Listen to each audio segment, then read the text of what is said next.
Boom. What up? What up? What up? What up, y'all? It's Marcus. Marcus THRU. Definitely don't talk like that.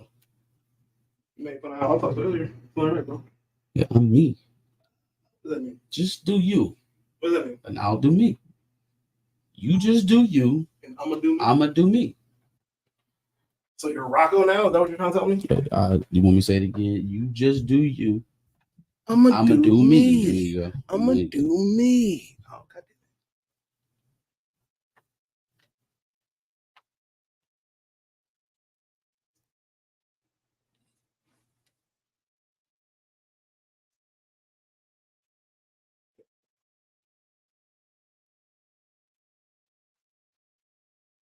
You just do you, and I'ma do me. Anyway.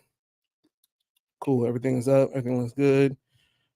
Audio check. I'm sure somebody in the comments will let us know if we sound good. Yo. Even though I already listened to it. Yowza. Let's see here. Yowza. There's one person in here right now. Shout out to that one person. Let yourself be known in the chat. Let us know if we sound good. I guess we sound good. Sounds pretty good to me. All right, that works for me. Oh, brother. Go, no. What? Keep talking to people. What do you mean? Keep talking. Bruh, we just started the live. You want to just dip off? That's crazy. You the man that told me that time is of the essence. That's crazy. Anyways, Ohio State basketball finally got their coach, y'all. Everything looking good over this way. We're going to talk about some other Ohio State coaches later today. Are we Ohio State coaches or Michigan coaches? Some Ohio State coaches that we'll get into it, I'm sure. That's crazy. That's crazy. Bro thinks he's going on to bigger and better. Bro, what is bigger and better than Quinshawn Judkins and Travion Henderson? But are y'all going to win this year? The national championship? Yeah. I wouldn't necessarily bet $100 on it like I did last year. I think we're going to win the conference for sure. Do you? Yeah. I'm not even going to say Ohio State, but what about the likes of Oregon? I'm not afraid of Oregon. All right. Nor am I afraid of USC or UCLA. I probably wouldn't be afraid of them either. Nor am I afraid of Texas, to be honest with you. There's a team down south that you should be afraid of and a team out west. Who's the team down south? Georgia? What? In the conference? Team down south. From y'all. In the conference. Oh, okay. I mean, sure. I mean, that's a game every year, whether you're good or not. Who's in the chats? Mr. TubeU92. What up, Butts Coin? Is that who I think it is? Yeah. Okay. What up, Corey? Anyway, what we doing first? WSLs or Behind the Cape? It's up to you, brother. You know, we should talk about some of this football stuff, but I'll hold off onto it for now. Behind the Cape. Let's start off with a movie that has not actually been announced yet, but Marcus has been anticipating for quite some time. And let's hope that they get the right director for it, and that's Nova. No. Nova is supposedly in development. And I saw the funniest tweet is they can't wait for the mainstream to finally get a hold of his full name. No. Richard Ryder. Yikes. First of all, you already know what director has to do it. You already know. It's got to be Michael Bay. Y'all got to find Michael Bay. Will Marvel actually go whatever hole Michael Bay is currently sitting in, drag him out, tell him that Nova is available, and just let him work. Just let him explode stuff. And just let him eat with those wide panning angles with the little gleam of light coming from nowhere. A large truck just coming off of a freeway ramp. Huge slow-mo explosions. Of course. Yes. Yeah, that's what he does best. Yes. He doesn't have a plan for these movies, just explosions. I don't care. And CGI. Nova movie just blow shit up. Yeah. I mean, that sounds like it's right in his alley. You ready to talk about the American Society of Magical Negroes? Man, let's talk about that flopper. Ooh. So I saw the Rotten Tomatoes numbers, and they were pretty fucking bad. And you found the box office. I don't respect Rotten Tomatoes, but they were pretty bad. 30% off of the actual reviews, and then I think it was something similar, 37% for audience reviews. No, 57% audience score. Which, I mean, is either here or there on how you interpret that. But there's no other way of interpreting a $1 million in your opening weekend. That's terrible. There's no other way of interpreting that. There's no excuse me, there's no jujitsu in those numbers. No, at all.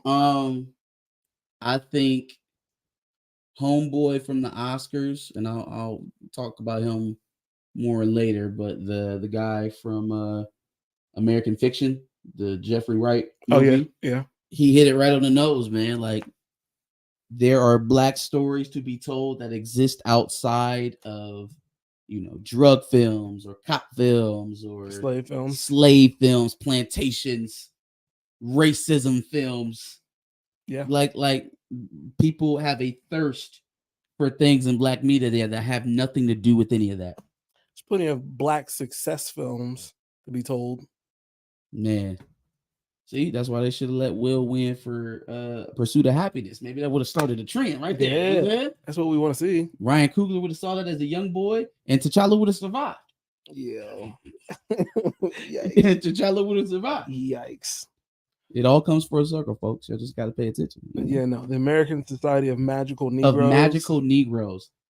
Like, Jesus Christ. First of all, it was poorly marketed as it was. Like, I would at least give them credit for a creative or a very risky concept. But marketing a movie to young Black people in 2024 that is about powerful Black people who use their powers to serve white people, but it's satirical, so it's funny. No, it's satirical. It's funny because it's ridiculous. It's funny because nobody asked you to make that movie. Nobody wants to see that. Agreed. Nobody wants to see Harry Potter, but all the Black wizards serve white people. Facts. I'm not here for that. Nobody wants that. The attitude they had towards it in the lead up, the actors, I mean, kind of let me know that that's the way the movie was going anyways, because it was just like, there was just so many people on the test screenings that didn't want to see themselves. I was like, okay, well, that pretty much tells me what I need to know about the fucking movie. Gross. All right, like, it's your very narrow or lackluster viewpoint of Black people plastered out over this hour and a half long movie. Oh, by the way, it's offset by the classism and the racism overtone of the entire film. It's like, come on, man. And then you gave it all away in the preview. Yeah. Oh, yeah. The whole thing. Why not show the magical Negroes doing something? First of all, don't call them magical Negroes. Don't know why that was a terrible name. Don't know why that was necessary. And then number two, how about let the magic lead, and then let the kind of, not bait and switch, don't straight up fool me, but let the kind of twist be, oh, you thought that they were powerful enough to, get out of their Blackness, like they can use their superpowers to get away from being regular Black men in America.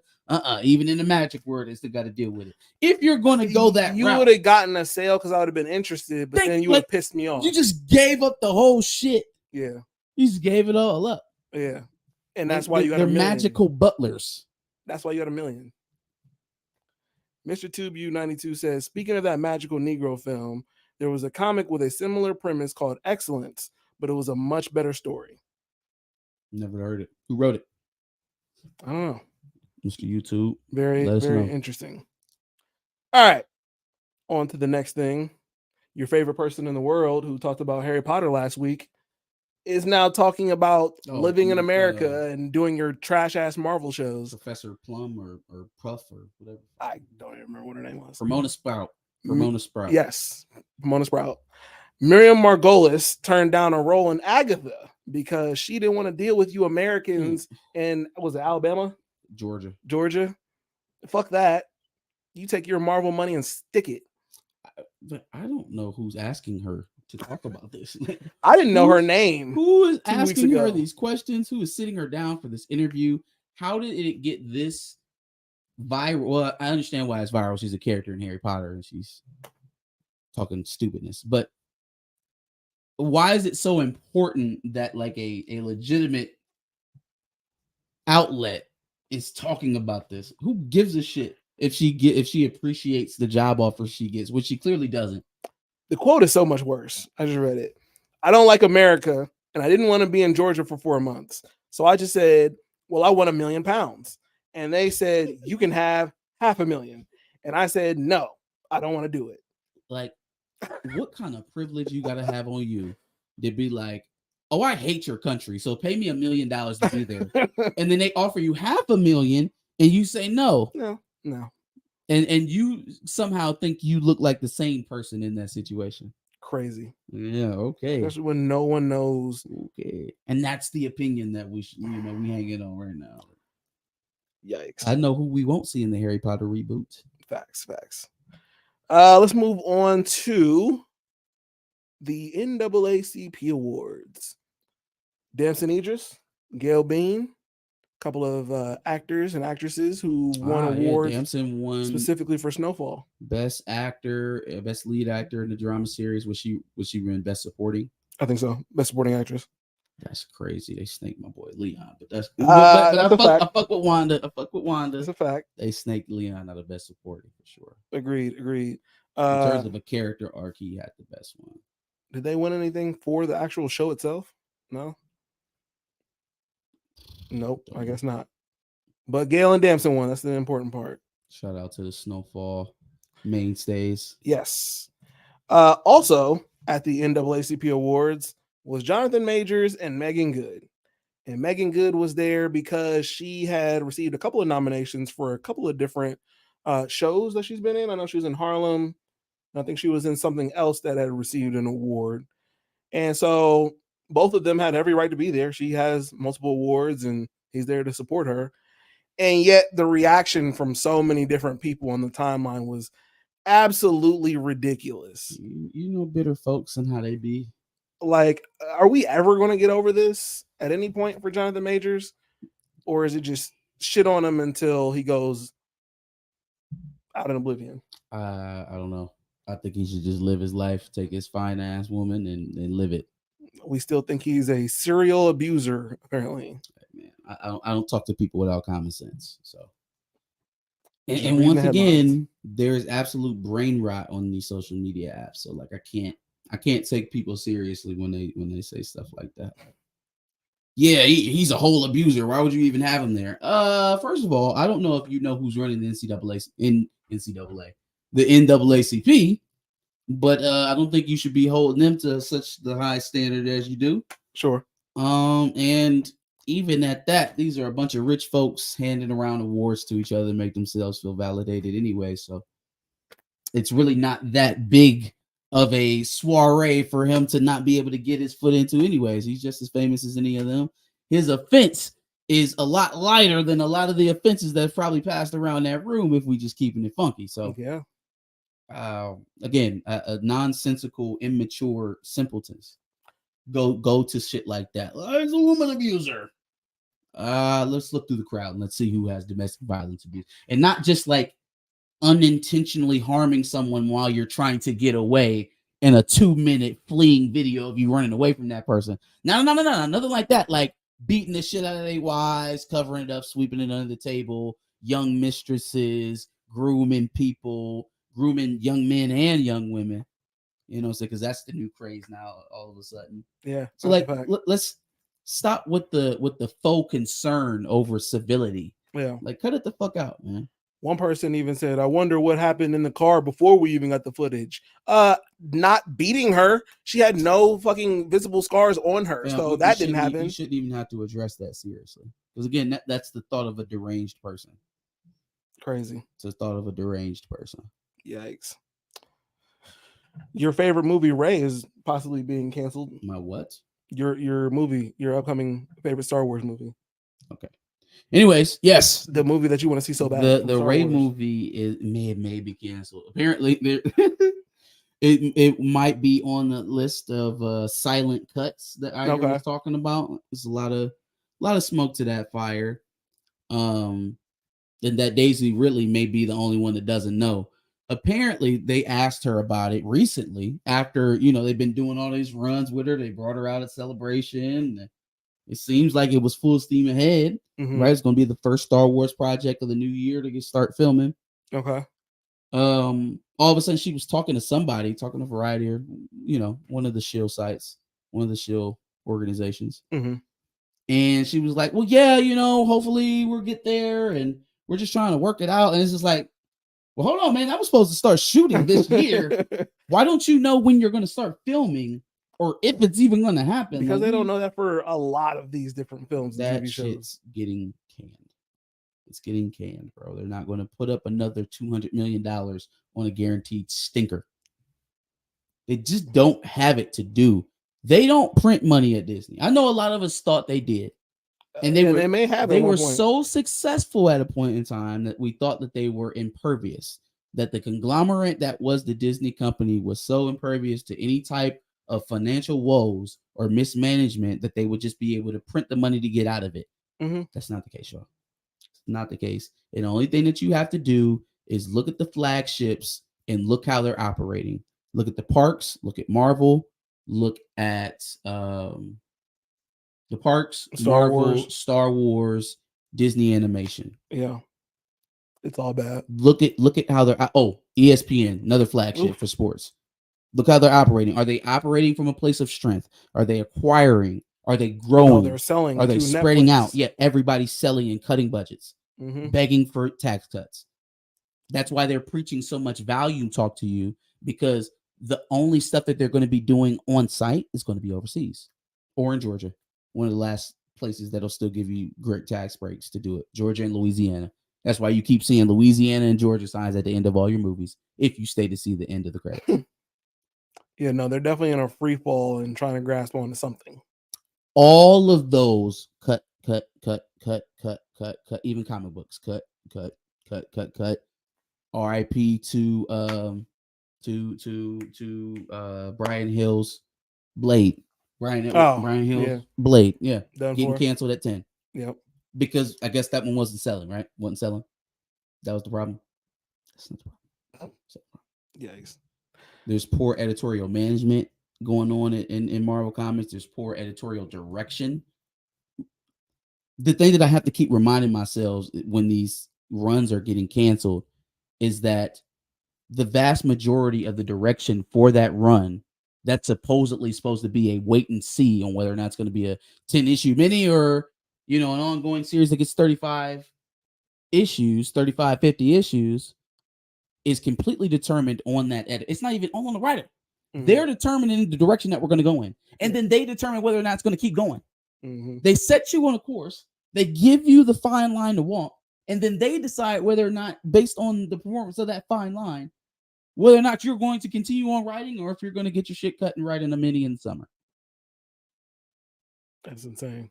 So they're completely manhandling the creative process and then laying the creators to the blame at however it works out. Mm-hmm. They're like marionetting the comic books at this point. Anyways, we were talking about what the fuck we were talking about? The Ray movie. Jesus, we got far off topic.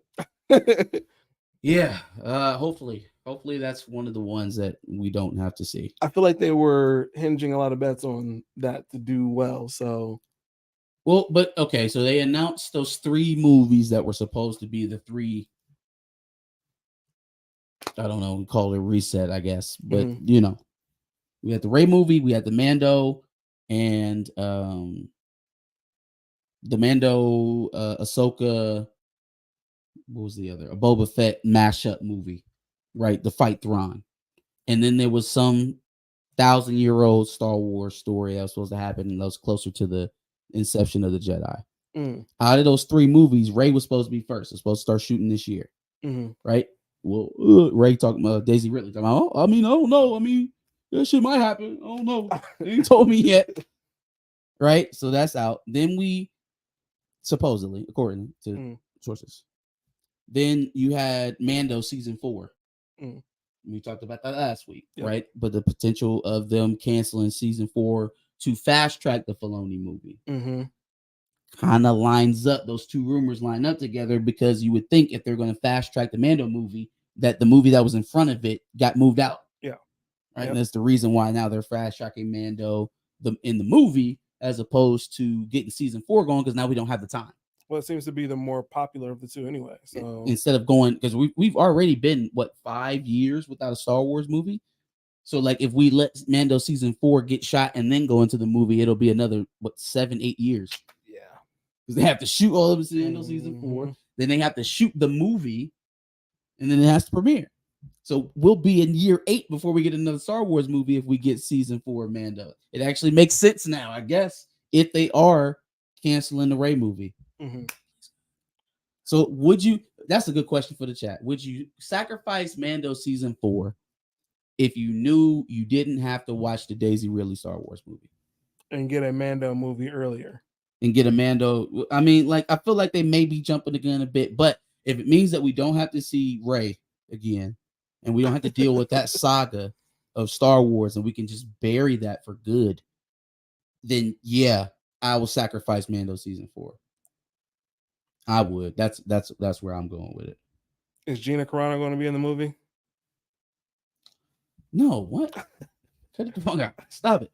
Is she going to sue them successfully and get into the movie? No, this lawsuit is not going to be done before that movie comes out, or it will be thrown out. It'll either be thrown out or it won't be done being, kind of negotiated out before the movie comes out. So no, Gina Carano. Hashtag Gina Carano for Mando movie. Please stop. Please cut it out. Anyway, Dune 2 is now set to surpass 500 million by Monday. Movie kicking ass.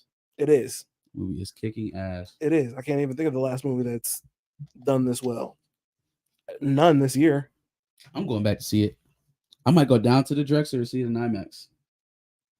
Because it's the last. Well, did you not see it in IMAX the first time? We saw it in Dolby. Okay. But the IMAX screen is a little bit bigger than that one. The Dolby IMAX in the Marcus has the speakers in the chairs.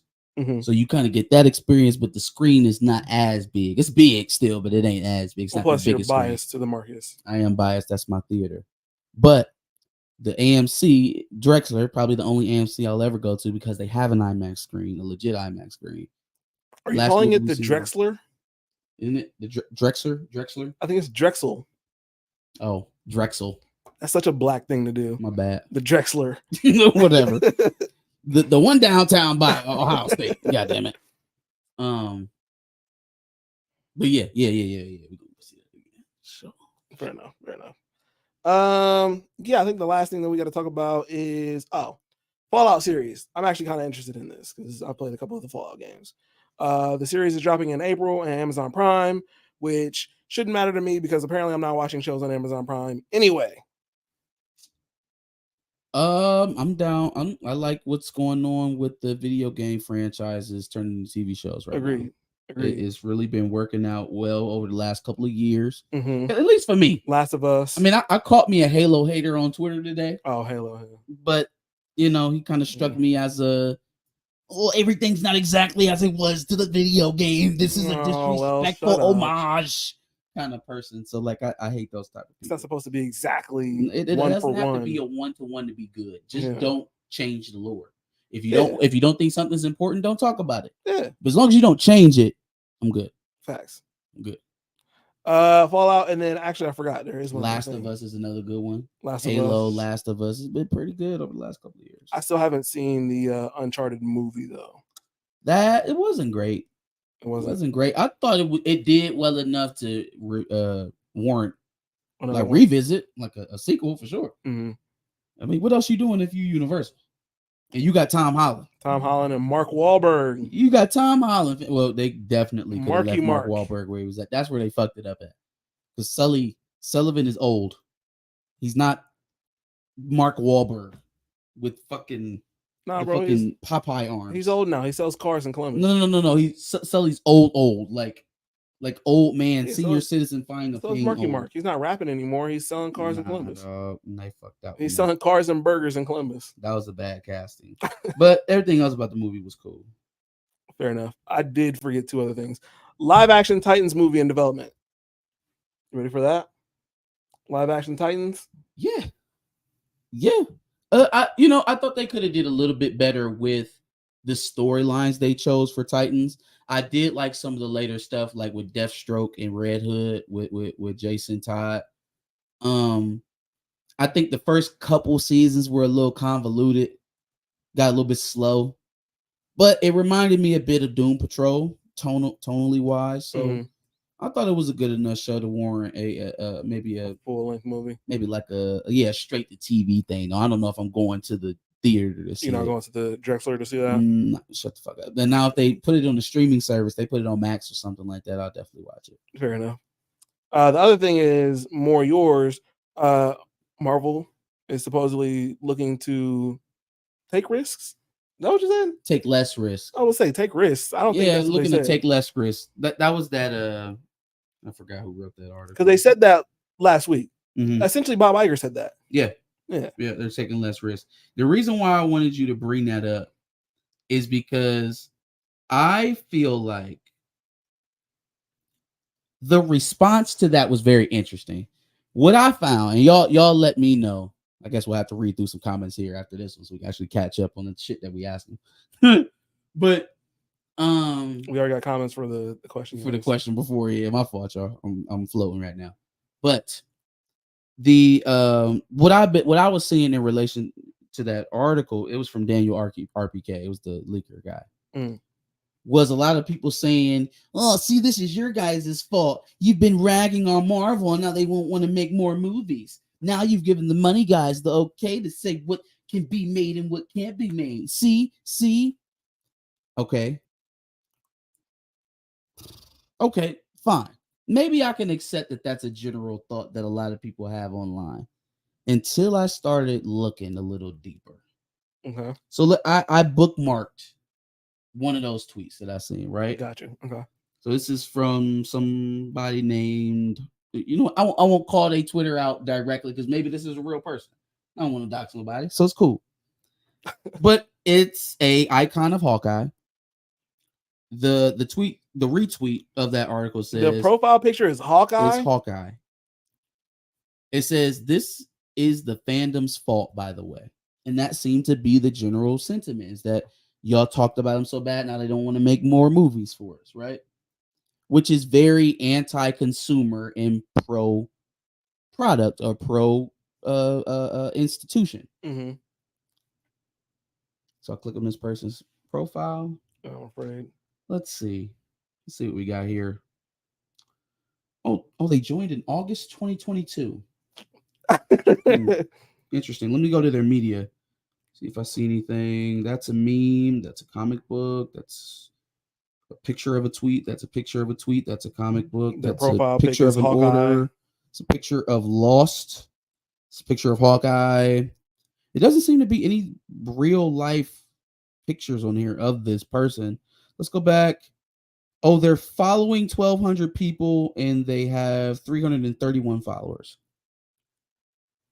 Do y'all think that along with giving a scoop like that to somebody like Daniel RPK, so you know that it's going to get out to us on one level, and then also having the counter of, oh, I don't know, maybe a bot farm, to try and scold the fan base for what they were forced into doing financially anyways, is kind of like a multi-layer approach to how Disney is approaching now having to provide much better quality and content, but for much less money because they just don't have the bankroll right now. Sure. That makes sense. Because now we can legitimize the fact that we're spending less money because y'all talked about us pushing out content so much, so bad, we wouldn't dare go back there. And then you got the second factor of it in social media. This is our fault. It's our fault. We shouldn't have did this.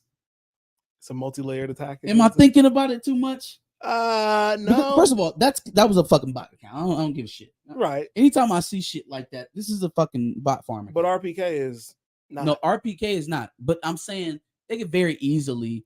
I believe they know a lot of times who's leaking to these leakers, and just so that they don't lose track of him or who's feeding him information, they will give him a poison pill every now and again. Yeah. I.e., remember that scoop from last year when they told us that big list of star-studded people was getting ready to get casted into Marvel roles, like Jodie Turner and David Washington Jr.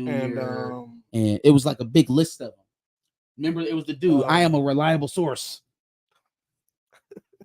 I do believe sometimes they feed them poison pills. Giancarlo Esposito and all of them. Because think about what he's been saying, stupid shit too. But think about it, right? If you find out one of your execs or somebody who's in a position to leak valuable information is doing so for money, you can go ahead and fire them, right? And get rid of the roots then. But if they were able to get to him, what's the chances that they're able to get his replacement or somebody else in his department? So you'd be much better served not spooking that person at all and just siloing them off from the information that you don't want getting out. And then every now and again, letting something that's blatantly false slip out to them so that they'll feed them bad information. Now, if you're a good scooper, you'll cross-reference it to make sure that you're not being fed bad information. Sure. And that's probably why Daniel RPK stays in the news as much as he does, because he's good at what he does. But some people don't have the resources to cross-reference. They don't. And it's more than Daniel RPK out here that's dropping some of this news. So I'm just wondering, it feels very coordinated, like one works for the other. Like, we get to slow down on making content because the content that we've been pushing out over the last couple of years has underperformed, and we're not bringing back in the revenue to make these big bloated projects anymore. That's the real story there. But you cover it up with we're doing this for quality's sake, while their shills on the internet are preaching, this is our fault. We did this to poor Disney. Well, I mean, what's going to happen when they make the one film? Is it going to be actually great because they're not focusing on so many films, or is it going to still be shit? But look what they did though. They announced that when they knew the only film that was going to come out this year was what? Deadpool. They knew Deadpool is. They knew what they had in Deadpool, just like they knew what they have in our Avatar. Right, that's a good move for Deadpool. The only thing that's valuable coming out of Fox is Deadpool and Avatar, and for no reason of Marvels, it's all Ryan Reynolds. It's like this shit was already halfway done before they even got to it. The movie Deadpool 3 was most of the way written before, because they were already talking about mashing it. Or no, that's not true, because they bought Fox before Deadpool 1 came out. Yeah, so that's not true. That's not true. But when they decided to bring Deadpool into the MCU, when they was doing those negotiations, Ryan Reynolds was writing the movie. So it hadn't been totally disconnected from the MCU, because they had already acquired Fox at that point. But it was still, Ryan Reynolds and his production company are in charge of Deadpool. Yeah, and they're killing it. Doing pretty good. Yeah. Doing pretty damn good. What the folks had to say. Zane Beto had to say, I'd much rather see the Old Republic movie over a Rey or Mando film. The Old Republic. Yeah, I mean, they're not going to do that though. They're not doing Old Republic. No, bro, bring back the Old Republic. They're not doing. That's why they're positioning Thrawn right now so that they can stay in the present. I think the whole aspects of either leaping forward thousands of years or leaping backward thousands of years were cut out when Benioff, the Game of Thrones guys, got fired. Because I thought that's who they were trying to get. Oh, that and the dude, he did Indiana Jones, did that stinker, and Logan. I remember what you're or who you're talking about. I just can't remember his name. Yeah, I can't think of his name right now, but he was supposed to do the Old Republic movie, or the one that was happening thousands of years ago. So, nope, I'm gonna find it out. The Dial of Destiny. Was it? Yes, Francis or something like that. It was James Mangold. James Mangold. There you go. I don't know where I got Francis from. Okay. But said Fallout looks fire, and Zane Beto said, I don't have high hopes for the Fallout series. Bethesda retcons lore from game to game, which is facts. I can only imagine what a Hollywood studio would do to the lore. I am just excited to see Fallout in actual TV forms. I feel like the whole dystopian nature of it all just seems like it'd be good for a TV show. I feel like TV show video game adaptations are so much easier to do because they're not as wide ranging as like books or cartoons, where there is such a bigger audience or a lot more crossover for people that have seen it. So the level of expectation is a lot more strong. With video games, there are so many people that get introduced to that title through the show. Yeah. Right. There's not as many people that go into it knowing what to expect, having expectations for the characters. So I feel like if you really fucked with Fallout the video game, then yeah, you're probably going to be a lot more strict than I would be because I didn't really play it. Yeah, I mean, I feel like there's a lot of lore for that. But then, if you ever want to see me get into a Game of Thrones like fantasy type shit, if they make an Elder Scrolls show, I'm watching that shit. I'm watching that shit too. I'm huge into Skyrim and some of the other stuff they put out. So, Gray says, "Stupidest shit I've ever heard. The temerity to even blame the viewing public, the very people you have to sell your products to, as if they're the problem, while your products are bad to begin with." That's what I'm thinking. And to think that was an actual consumer or the several people that I saw sharing that sentiment, it just didn't feel right. I couldn't bend myself into a pretzel to blame the fandom for a company losing money, number one. And then number two, adjusting their course of action based off of that loss of money. I don't understand how the public is to blame for any of that. Yeah. But that's just me off the internet in real life. The public should not be to blame. You're the people who are paying for your product. Yeah. Like you said. Jeremy Quinn says, "Love this podcast, man." What up? Shout out to Jeremy Quinn. All right, W's and L's. Let's get to it.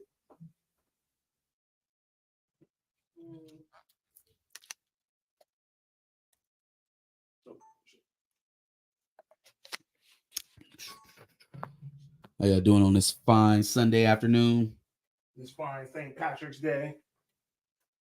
St. Beto said, "Elder Scrolls show set in Hammerfell sounds fire." Yes. I don't even know what the hell that. What did I just say? Was that a different language? But you watch Game of Thrones, so you understand different shit like that. What is the Elder Scroll? What is that? I do not play. I don't play Skyrim, so I don't know what you're even talking about right now. Ever? No. Are you saying scroll like the Marvel thing, like a shape-shifting alien? Scroll like what you do on your phone. Oh, a scroll. Yeah. Like a text. Okay, got you. You got it. Got it. The Elder Scrolls. That makes a lot more sense now. Makes a lot more sense. Cool. I'm glad. Maybe we get some Dragonborn TV show. That'd be sweet. A Dragonborn TV show? That'd be dope. Are you getting me hip to stuff? What is this? Did you play Dungeons and Dragons or something? No, bro. I played the Elder Scrolls. Oh, my bad. Actually, not even all of them. Is she crying because I said I played the Elder Scrolls? Probably. Damn, that's crazy.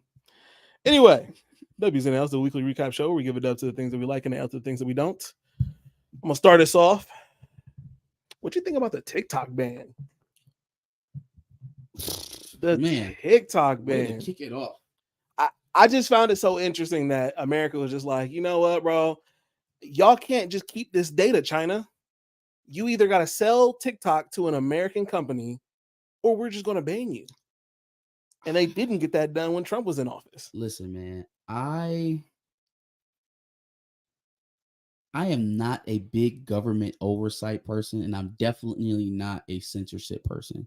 And I absolutely hate how a lot of conservatives have taken this as not even just conservatives, just politicians in general, have taken this opportunity to double down on their Israel sycophantism.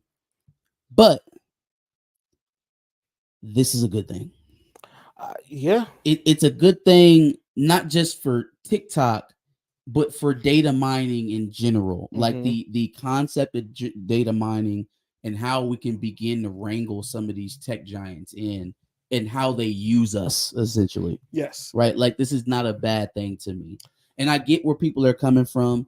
There is a lot of good information that's spread over TikTok, although it is the reason why the market for oxtails is going through the fucking roof. And I hate you all. That's crazy, but yeah. And I hate you all. Yep. But let's just be honest, world news wise, cross continents, things like TikTok, Twitter, Instagram are the best news outlets there can be. Unfortunately, we are in the age where the bygone titans, the CNNs, the MSNBCs, the Fox News, they are decidedly in the rear view with our parents, and that is their news source. people wait to see them every day to get their news. But the vast majority of 40 and under don't even pay attention to that as a legitimate news apparatus anymore. Yep. I would venture to guess. So that is a major role that TikTok plays, and that is a positive thing. Mm-hmm. The negative is all of the data that they're taking from you while you're engaging in that thirst for knowledge that they know everyone has. Right? It's kind of manipulative on both fronts because they're taking information that nobody else is collecting for reasons that they won't define. Mm-hmm. Right? And then on top of that, they're using your want for the ease of access or your want for the seeking of knowledge to get that out of you. So number one, everybody takes purchase information. If you buy something from a store, it'll ping for certain people who are pulling information, that kind of shit. Mm-hmm. Everybody takes certain website visits and things of that nature. Location information. Locations, notifications, that kind of shit to collect information and sell you stuff. Mm-hmm. Most things that you use on digital devices track you in that way. Yeah. It's not out of the ordinary. What's out of the ordinary is the collecting of your keystrokes, collecting of email and text message conversations, phone calls, basically anything you do on your phone. Mm-hmm. That goes beyond any level of expectancy of privacy you expect to have on any type of open platform. Yeah. Nobody signs up for Facebook and says, hey, you have to give me access to your personal contacts to use this. Or not, excuse me, not personal. I guess you do kind of link your contacts to it, but you have to link your personal email to this. Like you have to give us access to your email to use this. Nobody's signing up for that. Nobody's signing up for IG if they say you have to give us access to your text messages. You know what I think is crazy is the fact that obviously there is already a link from TikTok to the Chinese government. There is, and I also want to throw another one in there. Mm-hmm. Face captures. Why in the hell do you need face captures from me? For social media. Why are you storing face captures? Yikes. But go ahead. You was getting to the real nasty part of it. Well, okay, so they're very clearly linked. And I think even at some point, China has received leaks of some of this data. So that in and of itself is scary. I don't even believe they would have to leak it. I believe they just have direct access to it. Yeah. But the fact that TikTok was able to just ping a notification to all of its users to say, hey, contact your congressperson was insane, right? Because they're trying to ban us. You seen the commercials too? No. Yeah, it was a commercial too. They're trying to ban us. Contact your congressman. That's crazy. It's not. That's how much staying power they have in the American media. And American people were like, government is trying to push them out, and the American media is fighting back against it. And the American people were like, oh, fuck, I got to contact my congressperson. Like, what? First of all, a lot of y'all aren't into politics. So for that to be the reason you get into politics is insane. But then, yeah, like that's just scary for a company with a pull to the Chinese government is able to just like, if you don't want TikTok to be gone because that's how you get in your majority of information you're getting on Gaza or the Congo or Ukraine. I understand that, right? Because I have a affinity for world politics as well. But what about when that crazy viral world conflict isn't happening at the moment and they're still taking all this information? Or we could boil it down and not even talk about all that stuff, set it to the side. Why is it that the TikTok that is in China is so different from the one that you sell in America? The TikTok in China that is given to children is educational.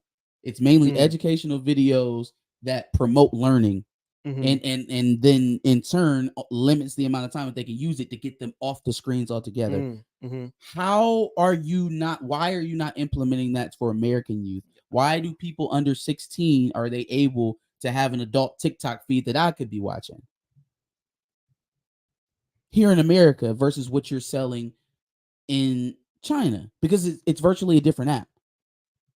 Because, bro, Chinese people deserve the good, healthy food, and we deserve the I'm serious, man. Ask yourself that. Why they are feeding their children an educational version of TikTok that they're not able to get out of until they're 16 years old.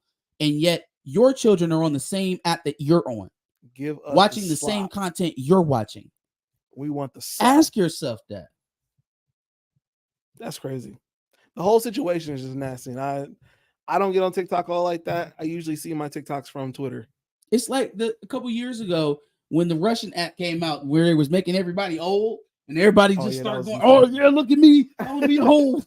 Or a baby. Yeah, look at the baby. Oh, so funny. Baby Stephen A. Smith. Now Russia got your baby's face. Yo, yeah, that was. When they send an AI clone over here to replace her body. You got that face app to blame. Goddamn. I forgot all about that. All right. I guess I should talk about all of this all in one because it's all technically Ohio State information. But I'm giving a dub to first Justin Fields for getting out of that terrible situation with the Bears. And hopefully, even though he's probably not going to start right away with the Steelers, hopefully he gets a much better situation and a chance to actually succeed with the Pittsburgh Steelers.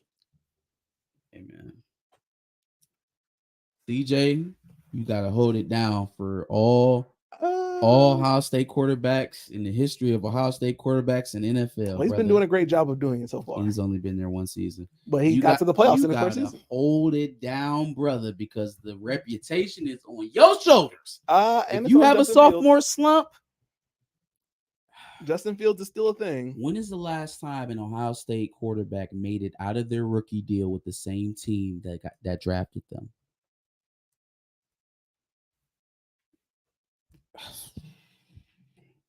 Funny enough, the last one went to the Steelers. Yeah. He didn't get a chance to play for them, unfortunately. RIP. Yep. But yep. Fam. That was supposed to be the place that he was supposed to.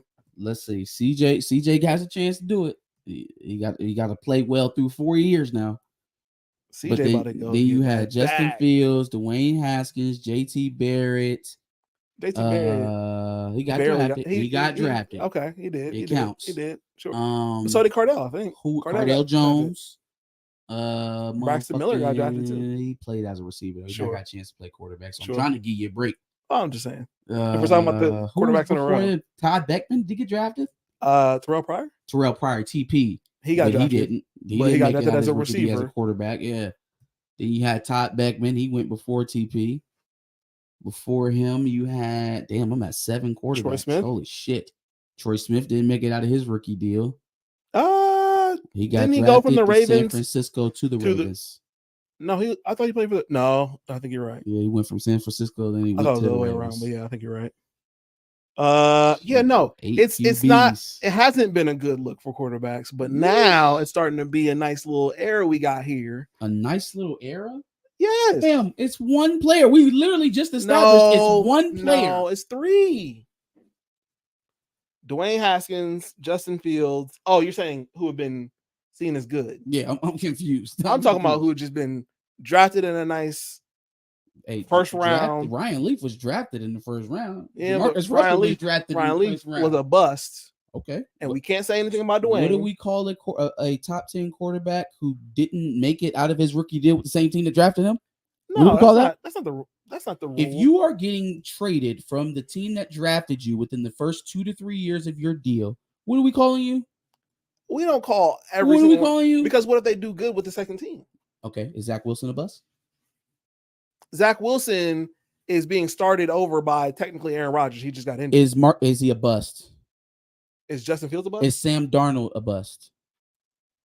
Yeah, that's pretty close to a bust. Is Marcus Mariota a bust? Marcus Mariota looks old as shit now. Have you seen him?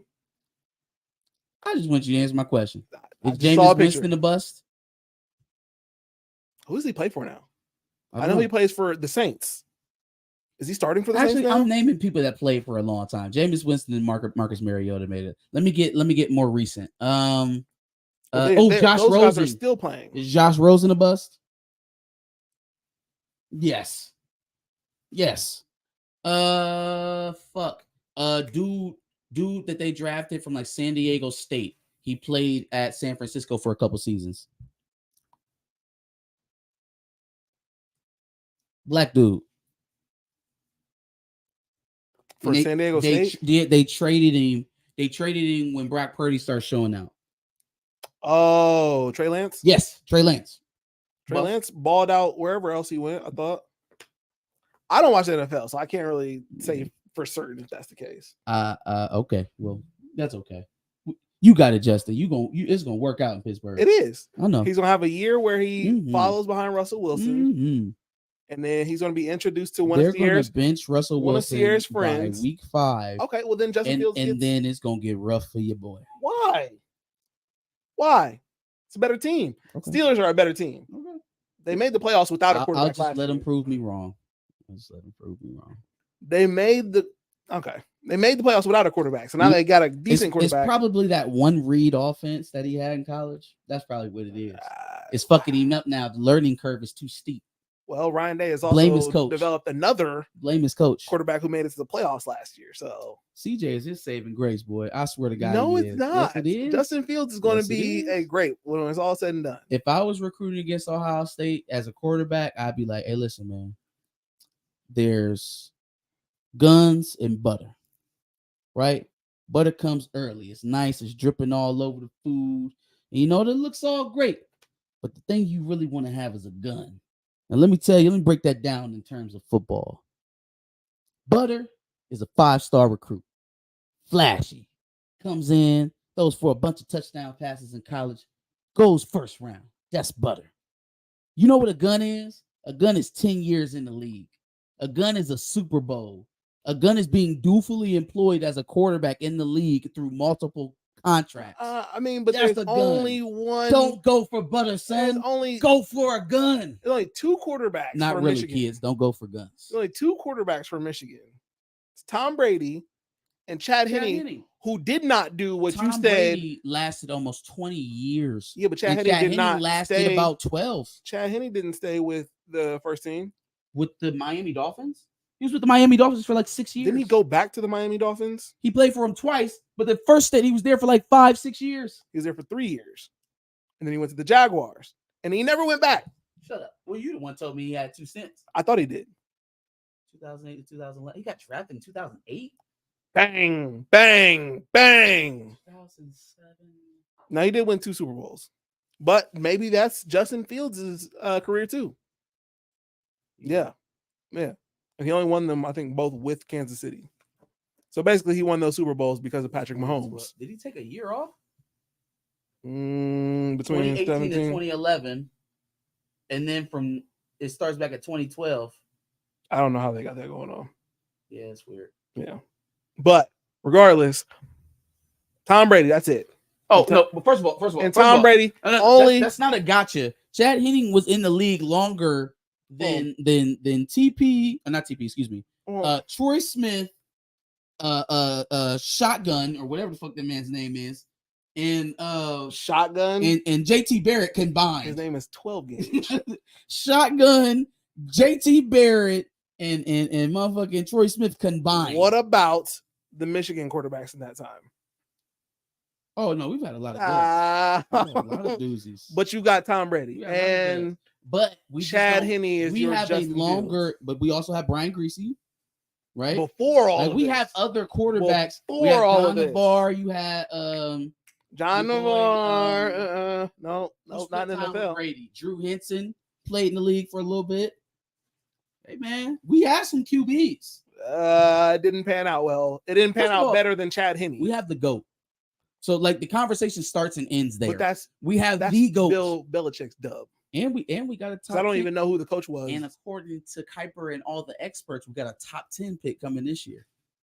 Top 10 QB pick. But then he has to do something. Michigan. He has to do something in the NFL. Man, that's impressive as it is. But it doesn't stop there. From the University of Michigan. If he does worse than Justin Fields, though, if he does worse than Justin Fields, then we'll see.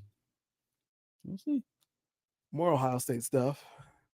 Diebler is apparently getting a 5-year deal to coach the basketball team after his success of, I think, 6-2 now. Yeah, I mean, he's not last place in the Big Ten. No golf clap. Juwan Howard. That ended terribly. I mean, yeah, no, the season went bad for sure. I mean, they lost like their last 7 games. But I just feel like a guy who's made it to a Final Four and an Elite 8 in his last 5 seasons should be able to a year that he had open heart surgery to come in back. His last. Let's see. He's been in there the last 5 years. Sorry, not 5. He hasn't been there 5 years. He's been there since. No, he's been there 5 years. He's been there since 2018. Did he punch that guy 5 years ago? That happened last year, and I don't see what that got to do with anything. Trey Lance went to North Dakota State. North Dakota, not South Dakota. North Dakota State. Well, you said San Diego State. Did I say San Diego? I thought I said South Dakota. I heard San Diego State. Gray says he's pulling for Fields. Shout out to Gray.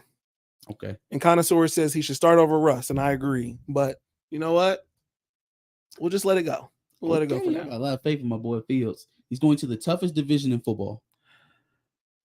To the toughest division in I think football. He'll be all right. I think he'll be He's got to play the Browns, the Steelers, and the Bengals twice a year. I think he'll be all right. He just came from a division. And correct me if I'm wrong, because I haven't watched football, NFL football week to week in and week out for a long time. So y'all tell me if I'm wrong. The defenses in the NFC North? He had to play against. He had to play against the Green Bay Packers, right? Packers, the Lions, and the Vikings. So he had to play against Aiden Hutchinson. Well, yeah, we know what Aiden does, and that's dope. But I'm saying, by and large, are the defenses better in the AFC North or in the NFC North? I would say AFC North. Is his line better in the AFC North, or is it with the Chicago Bears? Okay. All right. Hey, listen. Maybe that's the answer. Could be. Maybe that's the answer. We'll see. Also, fuck Tony Alford. Anyway, on to the That's next. all you go. That's okay. On to the next. Don't worry about it. Don't worry about it. I'll pick it up. I'll pick it up. Fuck Tony Alford. That's all that matters. I'll pick it up. On to my L's. Oh, you know what? Since we're talking about football, a 14-team college football playoff now. Lame. What are they doing? Lame. And I think they jumped the gun on talking about it because it still hasn't been officially announced that it's going through, even though everybody and their mom talking about it's going to be as soon as Friday. It's just greed, bro. It's greed. It doesn't even make a 14 team. There weren't 12 teams that could legitimately win a national championship. Adding 14 is just further convoluting it. And now you are actively killing bowl season. Let's just make it half the bowl games away and making playoffs. Let's just make it a 25-team football playoff. If they were trying to find a solution for bowl games, this isn't it. Agreed. This really isn't it, because effectively those first two rounds of the playoff will be bowl games effectively. Mm-hmm. They will be competitive, meaning the team that wins will move on. Yeah. But there will not be a change of people opting out, because if you're I would say if you're the 10th seed back, you don't really have a real path to legitimately winning the playoff. You mean you have to win an additional 4 games on top of having a good enough record just to even be considered for one of those last spots. Now you got to win an additional 4 games versus the top 10 teams in the country to win the national championship, which is just not a realistic feat. So let's take a team like, let's say, Iowa. Okay. Let's say Iowa of last year. They were roughly 4th or 5th in the Big Ten last year, right? At Penn State. Well, Penn State was 3rd. So I'm trying to. Oh, I thought we were going for 10 seed. I'm thinking that the cool. 3rd or the 4th team in the Big Ten will be somewhere in that 10 to 14 the runner range. up in the Big Ten. Trying to find maybe a top 14 team in here. That's so fair. Iowa, for argument's sake. That's fair. So Iowa went 10-2 through the regular season. Mm-hmm. Didn't make the championship game. Yeah. Or no, because they'll probably make it. No, not necessarily, because there's no more divisions. So they went 10-2, 9-3. Let's say 9-3. Mm-hmm. They go 9-3. They're the 10th seed in the playoff. So they got to play first round, and they got to play on the road. They're going to play. 10th seed is probably going to play the 5. Something like that. Somewhere in the middle, the 5 or the 4, something. I don't know. I don't know how a 14-team bracket is going to work out. I don't know. All right, so they're going to play LSU or for next year. Oklahoma. Yeah. Who was LSU or Florida State? It wouldn't be Oklahoma. Florida State? No, I don't think Florida so. State or LSU at Florida State with full strength with no Jordan Travis. With no Jordan Travis, no. Even still with the backup quarterback who was only out a week. Who they have? Brock Vandagriff? And then if by some miracle they win that game, then they're going to play the winner of the team that just won in their round, but now the winner of the team that just won their round, or the team that just had a first round bye, they're going to play the winner of that in the next round. Insane. And then when they beat them, they have a championship game to play. That's a lot. It's an unrealistic feat. It's a lot. At this point, we are literally only adding teams for money and revenue, because they've allowed Greg Sankey and Tony Petitti, really Greg Sankey, I think Tony Petitti's just along for the ride, to manhandle the other conferences into giving them more money. Why exactly should other conferences pay or get paid more revenue sharing in a playoff system that we haven't run yet? Now, we haven't even done the 12. So you can say whatever you want about the Big Ten and the SEC and their relative strength in the playoff. Mm-hmm. What you can't say is that it is proven that the Big Ten or SEC will have the most teams. It's never happened yet. Well, yeah. I mean, the SEC wasn't even good last year. Like, my point exactly. What if the Big Ten and SEC both have years like they did last year? Yeah, and it's only Ohio State and Michigan at the top of the Big Ten, and it's only Alabama and LSU or Alabama and Georgia at the top for the SEC, and everybody else is competing with Big 12 and ACC schools record-wise. How are you guaranteeing that the Big Ten is going to get 5-6 teams? How are you guaranteeing that the SEC is going to get 5 or 6 teams? You can't. Not if they're all 9-3. Not if they look like what the Big Ten West looked like last year. We're going to be right back where we started. A whole bunch of mayhem with teams with like records and nothing to differentiate them. Yep. Only now we have 14 teams to pick instead of 12.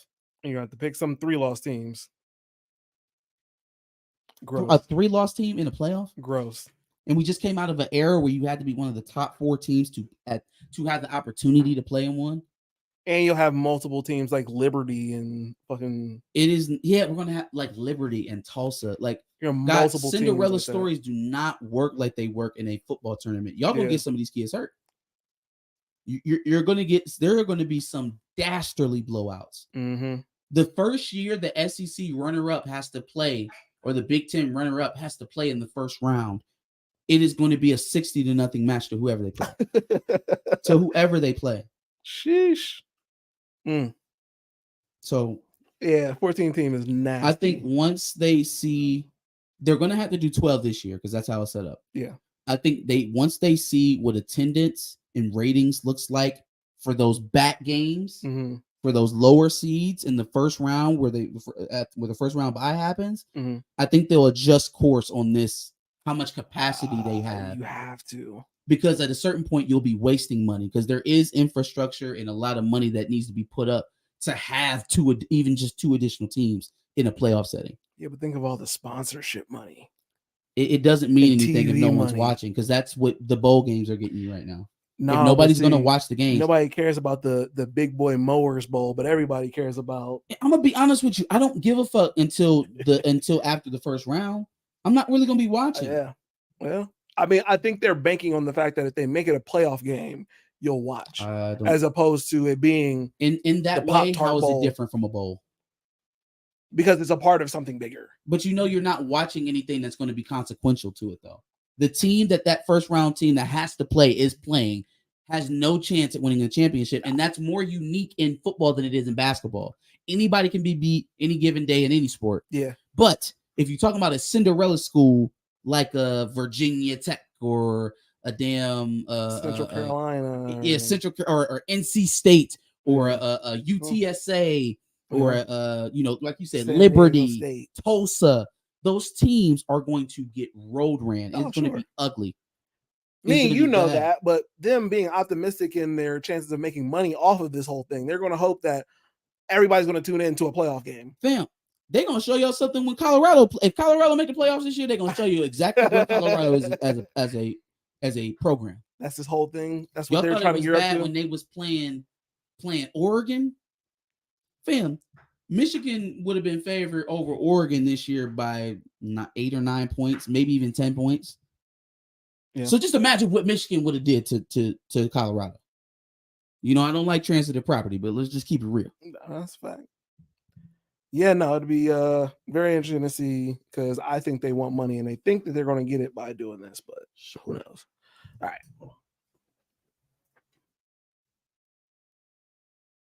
What up, chat? What up, chat? How y'all doing today?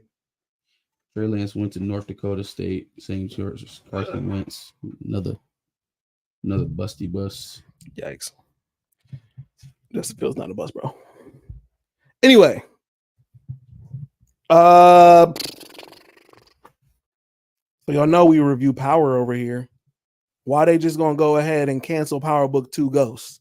Because it sucked. Bro, one of the most entertaining shows. They took, even if it was unintentional. They took the flagship out of all the titles they could have chose to cancel. They took the one that was taking the main storyline forward and said, "Yeah, no, we doing on this." Now they definitely get an L for the fact that they want to only make shows up to 3 or 4 seasons, and then after that, I feel like you brought that up to the podcast one time. You said Disney, I feel like, didn't want to make some of their shows past the third or fourth season because it was. I feel like we were talking about the Sweet Life of Zach and Cody and how they kept changing it. Oh, yeah. I think it's something about that 5th season in the pay structure. It makes it more expensive. Where the actors get their real payoff. So, like, if you make it to the 4th or 5th season, that's when you start making your real money on those long-stay TV shows. So that's when they usually cut it. My thing is, are people not watching? People are clearly watching every week. That's the thing, man. It's fickle with TV shows because a lot of times they'll lean on ratings, for support, or if it's award season, they'll lean on their ratings to show people that they're doing well as a production. But then I guess it kind of depends on what you're comparing Power to, right? Like if you're comparing it to other premium television shows like Game of Thrones or Succession, or other stuff that's on premium style television, probably not as much. Then it's really not comparable. It's not comparable. It really isn't in terms of viewership. Yeah, there's a much more mass market for Game of Thrones compared to Power for sure. However, if you're gauging Power where I believe you should, more so in the premium, maybe cable television, so the shit that comes on FX, like Snowfall, or Atlanta, The Bear, that kind of stuff. Still premium television, still adult content, but it's not on one of the premium stations like HBO, Showtime, Stars. If you were to judge it from that standpoint, I think Power does pretty well. But that's probably not, because they are a premium station, being in Stars, and they've tried the whole drug reenactment craze for about 3/4 of a decade, and now it's time to move on to their next grift. Well, I mean, their main grift now is BMF, so I don't too far from it. If they're starting to close up shop on Power, BMF isn't long behind. First of all, how much story of Demetrius's life do we have left to tell? Where are we in? Because I don't watch BMF, so somebody tell me, where are we in the story? Early 90s. Still. Okay, so this shit is about to get wrapped up soon. Yeah, nah, bro. Very soon. They about to start running, and then by year 2000, his ass gonna be in court. We just saw Tupac. Apparently, we gotta see Young Jeezy, and that's gonna be another 10 years. Do you still have L's left? Yeah. Yes. Was it that related? Tupac related? No, I didn't have that on there. About Method Man? No, I didn't have that either. But that's a good segue. Definitely hilarious how Method Man hated Tupac. What's up, y'all? Well, it's Tupac. Well, he gave credit to Anthony Mackie as an actor. Jesus, he didn't have to do that. But then he was like, but his Tupac, nah, man. I fucking hated that. What's up, y'all? It's Tupac. Yeah, no, his Tupac was absolutely terrible. I mean, no, it was. You can like Anthony Mackie and agree that was. It was dog shit. It was pretty bad. I'm not gonna lie, but I mean, what you gonna do if you're Anthony Mackie, man? You just trying to not do that role. That's what you're gonna do. Maybe loosen up a bit. A lot. Watch a little bit more Tupac interviews and a little less Tupac videos. Now that I'm thinking about it, him doing Papa Doc was so easy for him because he never said anything. Thank you. Never said word. Anything. He got to be the biggest gangster in the movie until the last 5 minutes and never said a word. He didn't. Crazy, right? I think he said he was just standing around. I think he called somebody a bitch. He said, "Fuck that white boy up" or something. And at the very end, he just kept saying, "Rip that shit." All Papa Doc had to do was stand around and look tough. But now you look back on who Anthony Mackie was, and didn't that just fit him perfectly? Like they really cast. They did a really good job. Papa Doc was the perfect casting for Anthony Mackie, the best casting of his career. Just stand there and look tough. He was more accurate as Papa Doc than he was as Falcon. In your South Pole. And say he went to Cranbrook. That's a private school. Oh. But no, dead ass. Anthony Mackie went to a private. That's crazy. He went to Juilliard. And his parents had a real good marriage. Anyway. On to my next L. So Kanye recently came out and did an interview, I think with Big Boy, and basically said that like all these new niggas that are in the game, he's their father. He fathered all this shit. And to a certain degree, he's absolutely right. He did birth Drake and Cudi to a certain level, and Travis. I think he birthed them because, like, in the time he made it acceptable for them to come in and not be gangster. He opened up a door for them, is what he should be saying, and he's not eloquent enough to say. He opened up a door. I can't say you can't say you birthed. Birthed is crazy. It is. You can't say all these bitches are my sons. You can't say that if the artist already existed and had a name at the time that you're talking about. Yeah, no, that's fair. You know what I'm saying? So it's hard to say that you created them. Well, then in that case, Drake was already a thing. Yeah. But he did open up the door for you niggas for sure. Oh, absolutely. Because if he didn't cry all his soul out in 808s and Heartbreaks, none of y'all will have a career. And the y'all, I mean, is all of the drug zombie rappers. Kid Cudi. Wouldn't be no Kid Cudi, wouldn't be no Trav, wouldn't be no Mac Miller, Juice WRLD. Literally all of you drug head depression rappers, that shit would be dead. The emo rapping. Somebody had to tell y'all it was cool as a rapper to cry on the track. Somebody had to show y'all it was cool to do that. Future, even to a certain degree. Like, let's keep it for real. Yeah, no, I agree with all of that. And Kanye had a huge part to play in all of that. But I'm listening to Rob Markman again on his tweets.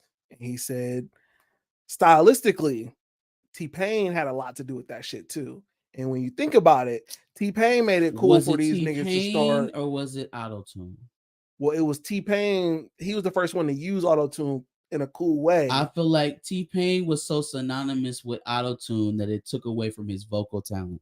If T-Pain would have been pushed more as a vocalist, then I would have given him that due. But because so much of his notoriety was behind the controversy of using auto-tune and the shit with Jay-Z, I felt like that was more about T-Pain in terms of his influence on the music industry, in terms of what people thought about, than, oh, I'm gonna go out here and I'm gonna write a track like T-Pain. Like, who followed back behind T-Pain's style of making music? But you know what it did is it opened up a level for a Wayne or Kanye, even on 808s and Heartbreak, to then be like, okay, I can't sing, but I'm gonna get this emotion out on the track somehow. I feel and like that's Kanye more so than T-Pain. But at the time, Kanye got it from T-Pain, because T-Pain was the only one doing it before Kanye said, "Oh yeah, let me use this T-Pain effect, or let me use auto-tune like T-Pain does." I'm not going to say that Kanye didn't take it and make it something great. I mean, but I'm just saying before 808s, like, we can take this joint back to Graduation, and I heard him say, "Nothing's ever promised tomorrow." That's not great. That's Late Registration. And I heard him say, "Nothing's ever promised tomorrow." Today. But then even that, he needed Adam Levine to actually kind of sing through it. Honest, babe. But he didn't auto-tune that though. That's his actual vocals. It wasn't very good. No, Adam Levine. I'm talking about Adam Levine's vocals. Didn't he sing? He sung a verse in that though, didn't he? He like sung some of it. It was, but it was because he couldn't sing. He harmonized in the joint too. Sure. Like him singing didn't just appear in 808s and Heartbreaks. Facts. You see it throughout Dropout, throughout Late Registration, throughout Graduation. But because he couldn't sing, he would do it, but it'd be very limited. Sure, no, he didn't come out and just actual like. And bars. Then once he was like, "Oh, I can use auto-tune, 808s and Heartbreak." Cool, yeah. So if we're talking about the methodology, absolutely, he owes that to T-Pain. I have never sat down and listened to their 2 discographies and said, "This is very close." Like I have with like Ye and Travis or Ye and Cudi. Mm-hmm. You know what I'm saying? There's clear connection between those discographies. I don't see that with T-Pain and Kanye. I wouldn't say the discographies necessarily, but even then, T-Pain's got a hell of a discography. Sound, man. I mean, more so just the use. Kanye has his own defined sound, like even outside of harmonizing, singing, all of that, like the drumming pattern that he patented, he has his own thing. Sure, and that's why he's a musical genius, because he can adapt with certain things. But at some level, T-Pain is owed some, and I know people are going to hate me. Just do. But one of these days, I wish that no auto-tune shit would have never happened to him, because I feel like he would be respected much more as an artist and a vocalist. I agree with that. One of these days, I'm going to get my Lil B theory off, but y'all not going to let me do that here. So we don't have to do that. Lil B is. Are you done? Lil B is the father to some of these niggas too, and it may not be in a good way, but he is the father to some of these niggas. Anyway, last one. I hate Cardi B's new single. I just hate it. I don't like it. And I feel like everybody just likes it because of the visuals, which, hey, if that's why you like the new song, I can't be mad at you. But I've been down this road with Nicki Minaj. Everybody loves her Anaconda video, but the song is trash. My Anaconda don't. My Anaconda don't. Suck. What? Not unless you got fun, son. That song sucked, but the video. She'd have been better off actually bringing on Sir Mix-a-Lot for like the remix. Well, she always talking to people about paying homage. Yeah, Cardi's never dropping this album. You think so? I think it sounded just like all her other songs. I didn't hate it. I just think it sounded like most of the other stuff she put. Yep. So nothing was great about it. She should have released that album when Up came out, but she should have released it off the first breakup with Offset. But now she's doing all of this back and forth shit. Everybody annoyed with her. They don't want to see her. Yeah. See, they only give you 1 or 2 times to do that dumbass shit. And once they see you just gonna do it forever, they stop listening. You know? That's how that shit works. Yikes. All right. Let's start out with the positives. So let's start with the subject that Josh clearly didn't want to touch. I didn't want to get on it at all. Just mosey on past it. Tony Alford. But man, I gotta give a dub to Michigan's newest running back coach that caught me completely off guard. Now I will say, and I'll give him a shout out. Shout out to Sam Webb. Because he was flirting this out there. He was saying, hey, man, there's a home run hire out there that they're talking to right now. Just kind of, take it with a grain of salt for right now. But if they land it, oh, boy, would it be a seismic shift. And then I'm just thinking like, well, damn, DeMarco Murray, I guess, coming from Oklahoma, that'd be pretty cool. Or NFL running back coach but I don't really know any NFL running back coaches whose name is really that big. Or maybe they're, bringing Tyrone Wheatley back, or maybe Mark Ingram's leaving Fox Saturday, and he going to come back and coach running backs at Michigan. I don't know what's going on. No. We said it's going to reverberate throughout the halls of Schembechler and the Woody. Bitch boy. Woo! That boy, Sherrod Moore, rushed into Ryan Day's chest and left with a running back coach. If anything, Ryan Day left the door wide open for this to happen. Okay, granted, and then I do think that that's a huge oversight. But let me ask you this: seen.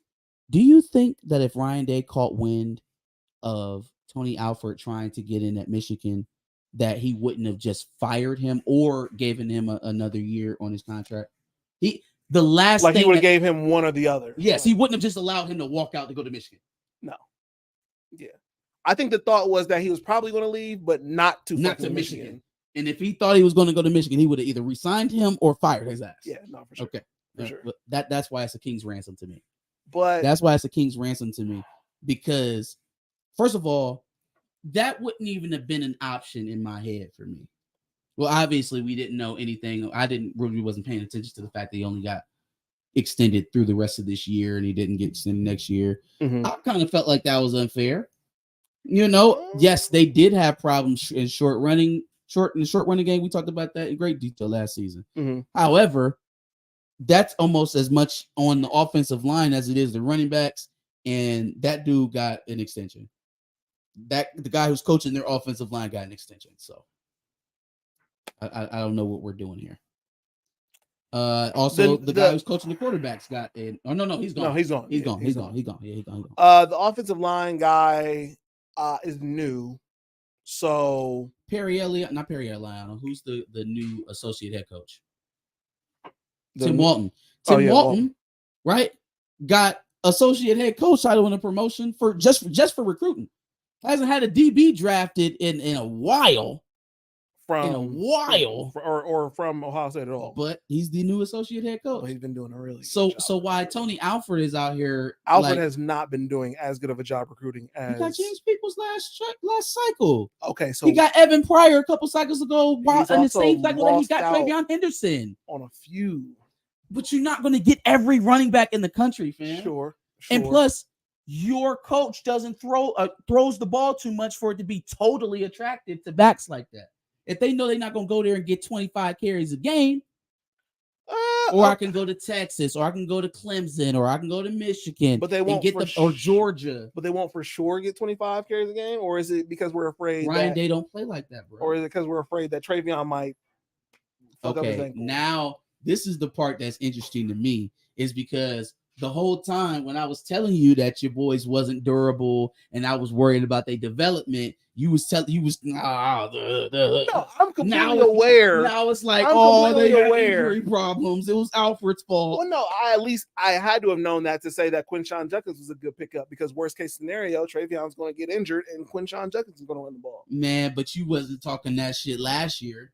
I had to have been talking that last year. Last year, no, you wasn't. During the year last year, I had to, because he was injured most of the year before. Man, I said that, and you was like, "He's gonna be good this year, though." But he's gonna be good this year. Well, he did get injured last year. Yeah, but then after the injury, he performed like a motherfucker. So those are my only 100-yard games every game after that, pretty much. Those are my only concerns with Tony Alford, is that he's a very good recruiter, and he is going to get guys in here. I am not as greedy as they are. See, I don't need a 5-star running back every single cycle. I don't.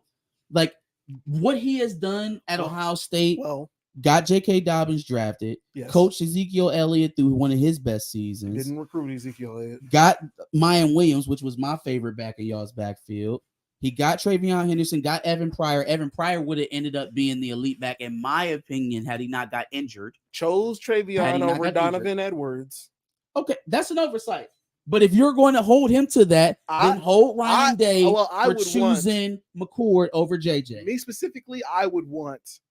Well, that's tough. He chose. Travion's injured too many times. But I don't think Tony Alford chose anything. Ryan Day was the one that tried to strong arm Donovan into committing, not Tony Alford. So then Ryan Day wanted Donovan. They already had Travion ready to commit. Mm-hmm. He called Donovan Edwards and said, "You need to commit today, or we're going to take Travion." Donovan told him to kick rocks. Travion committed. Rest is history. But that wasn't Tony Alford's decision to call Donovan Edwards and be like, "Commit today, or it's over with." And you let him tell it. He was leaning Ohio State. It's Tony Alford's fault because Tony Alford's a bitch. No. Let Donovan tell it. He was leaning Alford in Ohio State. He was going to leave the state of Michigan and go down and play at Ohio State. Tony Alford's a bitch. Your coach fucked that up. Tony Alford's a bitch. And now he's getting ready to coach Jonathan through his senior season. This is chef's kiss, man. Maybe, because Don might still be last year's Don. He's either way, he's going to coach him through a season. Yeah, that's true. I mean, but he might be last year's Don. And King's ransom. You tell him, okay, we beat him for a third year in a row, right? Win a national championship. They had this wild off season where they add all this great talent and get all this money pumped into the system. They got a new AD. He flying in jets everywhere and shit. He all over the news spending money he ain't supposed to. And now you just knock their teeth in and take their running back coach when they're not expecting it in the middle of spring practices. I just love it. You can have him. I love it. Yeah, I love it. As long as he come with the playbook, we good. He is not coming with the playbook. Not coming with the playbook. That boy was coaching in spring practices, knowing damn well we ain't even fully developed that Chip Kelly playbook yet. Hey, He was breaking down the huddle with Break Michigan, knowing damn well he was about to be there. Now that is insane. Break Michigan on three. That's Beat Michigan on 3. That's why 1, 2, 3. Beat Michigan. That's why Tony offered a bitch. That boy was walking past that clock. We have all of these minutes until we play Michigan again. We haven't beaten Michigan in this amount of time. See, if Mike Hart had done that and then went to Ohio State, you'd be pissed. Mike Hart would never. Because he's a Michigan Mike man. Hart would I'm never. saying if a coach would have came down from Michigan to Ohio State and did that same shit, you'd be like, oh, yeah, bitch. Here's why it's so funny. Is because I think it speaks to culture. And it's one of the things that I've been saying about the program since we started beating y'all is that the culture is broken.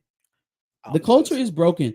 If you can sit up there and talk to them guys all off season about beating Michigan, coming back, we're going to do this just like they did. We're going to get all our players back.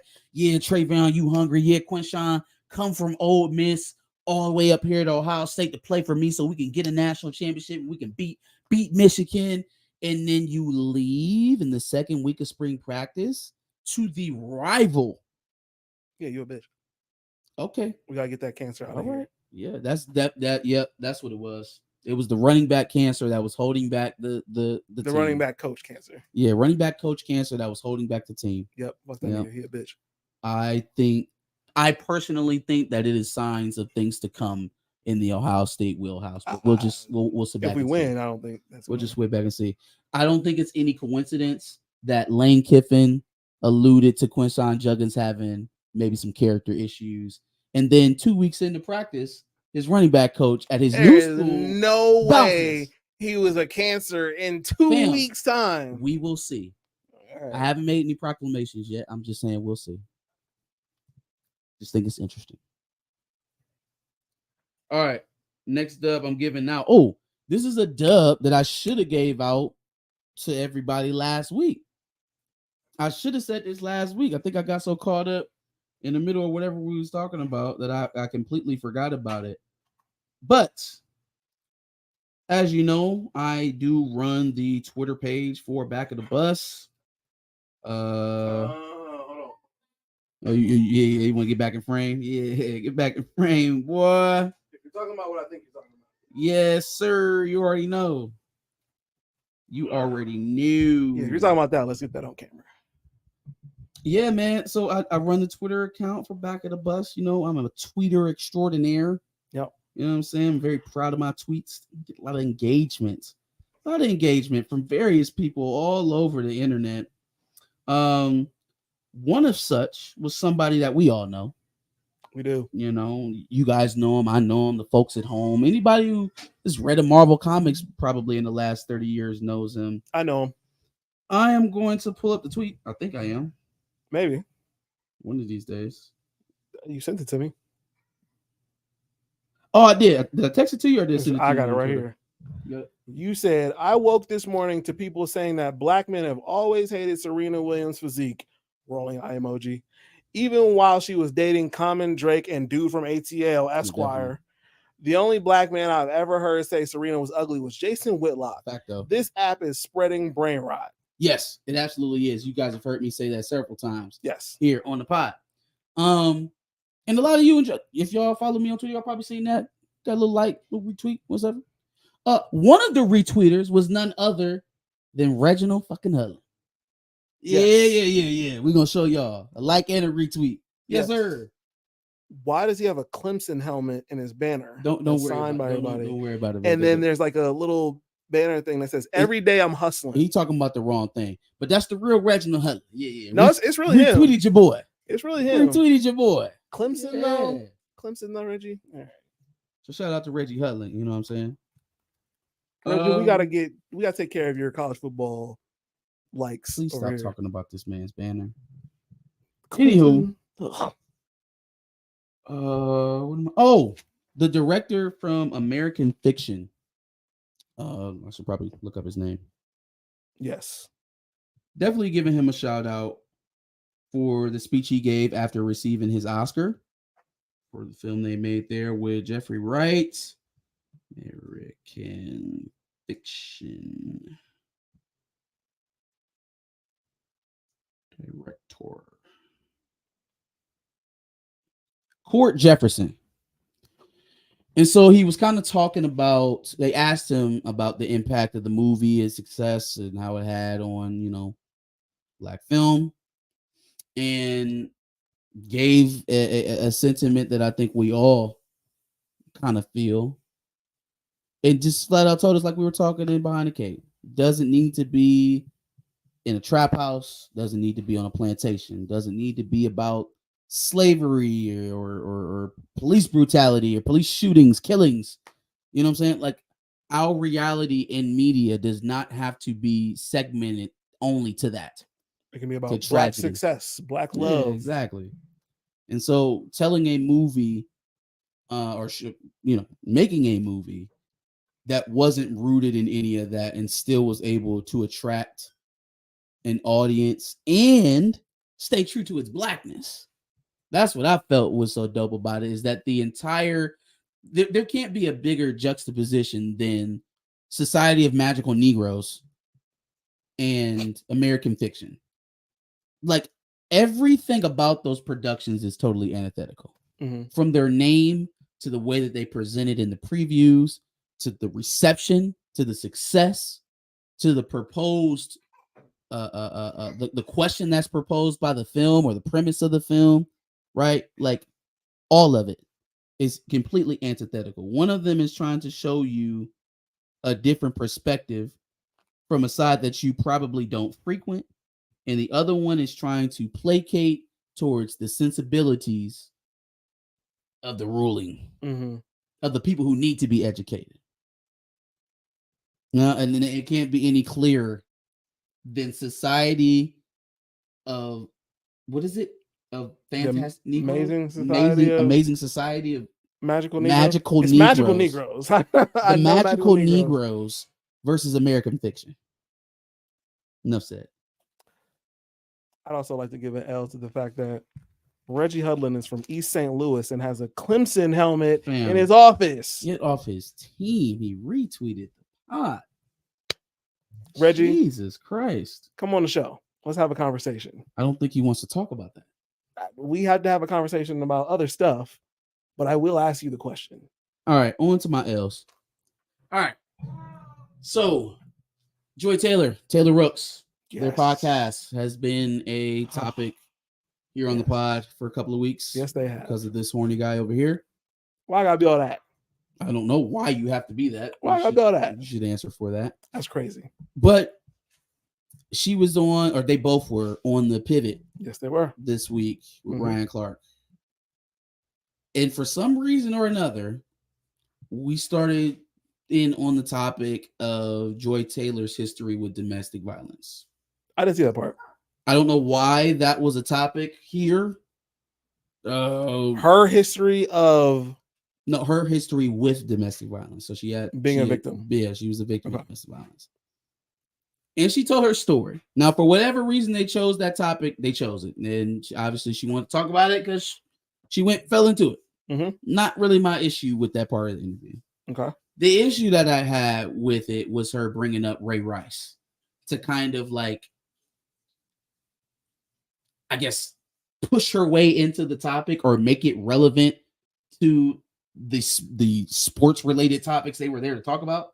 I don't really know who brought it up, but it felt like to make it relevant to the sports podcast that they run, we reran Ray Rice's worst moment of his life back through this podcast so that you can set the stage for your own domestic violence story. You know why I don't like that? It's because is there not an ongoing story right now of a white lineman somewhere in the NFL who abused his black girlfriend? Well, you know what? Even in that, like the whole, put a black man out thing, that's not even what I was going with it. But I was saying that's more relevant than Ray Rice at this point. My point is, you get ready to tell a story about your experiences, right? Of you getting hit. And so you're going to preface that with reminding everybody about Ray Rice's, except like if you had said Dana White, I'd have been right there with you. Because Dana White happened this summer and ain't nobody really made him atone for that anyway. That was New Year's, wasn't it? Something like that. It was recently. Nobody made him atone for it. Chad Wheeler, that's the guy's name. Chad Wheeler. Yeah. Okay, I remember that. If you were saying, Conor McGregor, somebody he punched that old man because he didn't want any proper 12. Okay, sure. Yeah. Sure. Ray Rice was over 10 years ago. Yeah. I believe his wife is still with him. He never played it down in the NFL again. He suffered his punishment. He suffered his punishment. Why should he, his wife, his children, his family have to relive that moment all again just because you wanted to tell your story about domestic violence? On top of that, now you're asking all the people who are going to have sympathy and empathy for your situation to hate Ray Rice for no other reason than you just so happen to mention him before you start telling all this story, even though it's in no way, shape, or form connected. So basically, she just used it as a transition, like a little greasy transition, in my estimation, because there's just no reason to bring that up. Like, imagine telling a story about you being abused as a child sexually, and be like, yeah, Michael Jackson, as your entrance to the conversation. Like, why did you do that? Yeah, it's just odd. That's a little crazy. It's odd. Yeah, no. Like I said, especially when there's, at the very least, even if you wouldn't want to make it a race thing, there's just more recent cases of domestic violence within sports that you could have went with. So that's yeah. Shout out to Joy Taylor and Taylor Ruggs. Moving on. Next L I'm giving out to Kendrick Perkins and Shannon Sharp for having a Who Sucks LeBron Harder contest live on ESPN and embarrassing black men everywhere. Now, I don't usually get embarrassed when black men embarrass themselves on national stages, but this would make me blush. This one was terrible. It was awful. Yikes. Like, imagine being on a segment where you arguing with another grown-ass man about how long you've been riding on somebody else's team. Hold on there, Shannon. Now, since you've been on this LeBron fan train, it's been a few years, but don't forget, I'm the OG of the LeBron James fan club. You forget I played AAU with him. All right. That's my teammate. We was McDonald's All-American. So, you new to this. I'm a vet at rooting for LeBron. Twist and pump. Go LeBron, go. Yeah. And Shannon Sharp rebuttaling. Oh my God. Fam. Now come on, Kendrick. Are you fighting for your right to be LeBron's biggest fan? Like grown men that competed at the highest level of their sports. Kendrick Perkins competed against LeBron. You have absolutely no reason to idolize this man like that. None. And appreciation and idolizing are two different things. Like, if you played with somebody, would any of y'all idolize your coworkers like that? No. Would you put them on a pedestal to the point where you have an argument over who's been riding with them as a fan longer? If I'm doing that, I'm Paul Pierce. I'm hating on that dude every chance I get. You're a coworker. It's not even that shows a lack of respect. It's just that this is my contemporary. I'm better than him. Like, we're in this together. We do the same thing. Like, I would say famous, but you work with me to a fault. I would say I was so much better than him. There's just no way I'm gonna be fighting live on air to say that. I'm the real fan. I'm the real LeBron. I'm the real ho-ho. Like, I'm definitely going but y'all remember that time I dunked on LeBron almost though. Oh my God. Yeah. I'm like that for real. Jesus. What is happening in the first take? Now come on, Kendrick. Now I'm That's what he called. He never called me Shannon in his life. Been calling me Unc since he met me. Oh man, come on, bro. And I got a spare room right next to Bron and Savannah. Yo. Hey, what's up with Bron? Like, talking to all these women on the sideline. He's just living his life, man. Is that what it is? I did see him dapping up Taylor at the game. Yeah, and then Savannah's out here listening to Sexy Red with their daughter in the car. It's looking crazy. Yikes. All right. Next L I got is going out to Elon Musk. Next L? Yes. Elon Musk is getting an L for me this week. Deservedly. He had the bright idea when Don Lemon finally got let go from CNN to say, hey, Don, why don't you become an exclusive X contributor? No. You can do your interviews. Hold on, man. You can do your interviews over here. We can do them exclusively on X and stream them live. Fuck no. Hey, I got an even better idea. You should do your first interview with me. No. Bam. No. The interview lasted 2 questions. In its entirety won't ever air because apparently Elon Musk was too perturbed. He hated it. And then he immediately revoked the offer to pay. I'm sorry. That was the gist of it. He offered to pay like $50 million or something like that to do interviews on X to promote it. Like it was going to be like a thing that probably like pump up the business. Where are you getting this X money from? Fam, he was just throwing it around. You know, he don't care. You taking Tesla funds to pay for X? But then after the interview, he revoked it. Don Lemon tries to sue him. As he should. or at least claims that he's going to sue him. Mm-hmm. But turns out there was no contract. It was a verbal agreement only. So now I'm trying to figure out who I'm mad at more. Don, get that shit in writing. Am I madder at Elon Musk for hiring an interview person for $50 million and then firing them after they did the interview? Or am I madder that Don Lemon showed up for a job and didn't have it in writing that he was going to get paid? Who is Don's team to not get that in writing? Now, I mean, in certain cases, a verbal agreement and then action upon that verbal agreement is considered a contract some places. You didn't get a first half and then a second half when the interview happened? Yeah, problem is he didn't get anything on the conditions of that employment or of that payment. So he really is fucked. He's just dumb. But he didn't even ask him nothing. You know what he asked him about? He asked him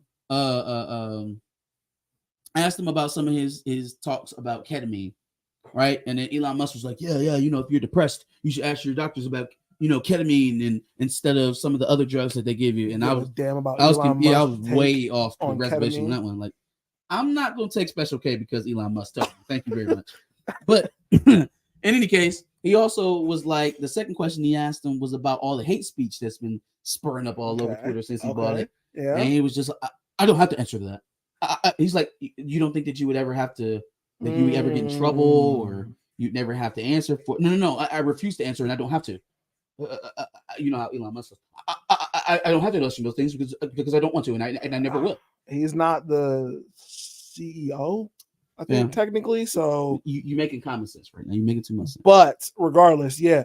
All of that happened because you bought it and then claimed that you wanted free speech. To mention that you offered this man $50 million to come and do this fucking interview. That's insane. I'm mad at both of them. But anyways, yeah. So that was an entire shit because show. The first thing sounded like a dumb idea to begin with, and then bro not getting paid for it. dumb idea or not, you not getting paid for it. That's ridiculous. No, that's insane. My next L is kind of a tandem L, but then the back half of the L, I got 2 L's for the second person. This will all make sense in a moment. First, let's acknowledge that Andrew Tate got arrested again. Yes. And his brother. And where are they at? Sweden, Switzerland? Where are they at? I forgot. Romania? Romania. There you go. Romania. And do you know the reason why he got arrested? Because he got released. Is it not the same thing? It's not because of the prosecution. Oh, you don't know why they picked him back up? Do you know who Aiden Ross is? Of course I know who Aiden Ross is. Okay. Unfortunately.